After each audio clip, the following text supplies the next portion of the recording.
Hi traders, I'm Raghu, an equity research analyst with ATS.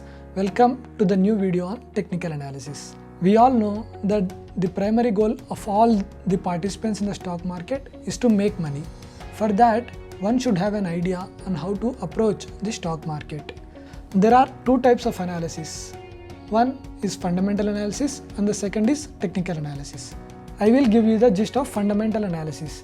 It uses company's financial statements, expected growth of the company, management of the company, industry growth, industry trends and so on to assess the value of the company and thereby assessing the value of the stock. If the current market price of the stock is less than the value, then we buy, or else we wait till the current market price comes below the value of the stock. Technical analysis can be considered as a study of the movement of the price. It tries to predict the future price movement based on the historical market data. A technical analyst looks for price movements and price patterns and price trends. He also can combine the movement of the price along with indicators like RSI, MACD, Bollinger Bands and other indicators. Before going into further details, let us understand the assumptions on which the whole theory of technical analysis is based on. The current market price of a stock reflects all the available information of the company publicly. This means that there is no need to pay attention to the fundamentals of the company when you approach the market based on technical analysis. Prices move in identifiable patterns and trends. It is believed that the movement of the price forms certain patterns and trends again and again because of head psychology. Technical analysis tries to predict the movement of the future price based on the identifiable trends.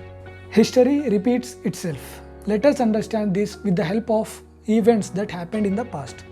We all know about the great crash in markets that happened because of dot-com bubble in 2000 and financial crisis in 2008.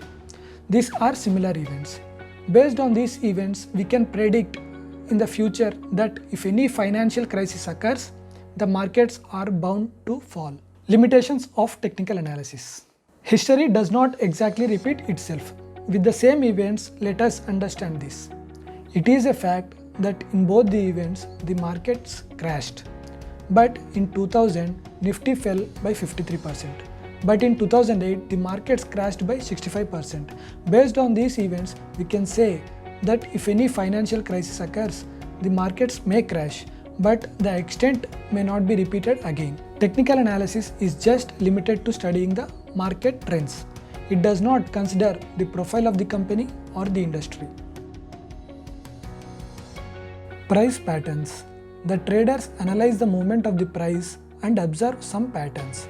These patterns form the basis of taking a trading decision. Some of the patterns observed are wedges, flags, and so on. Technical indicators. RSI, MACD, Bollinger Bands are some of the indicators that are used along with the price to make a trading decision. I will give you a recap on what we have learned today in this video. The basic difference between fundamental analysis and technical analysis, assumptions, limitations, and the tools used in technical analysis. We will deep dive into the tools of technical analysis in the coming videos. Till then, be safe and trade safe.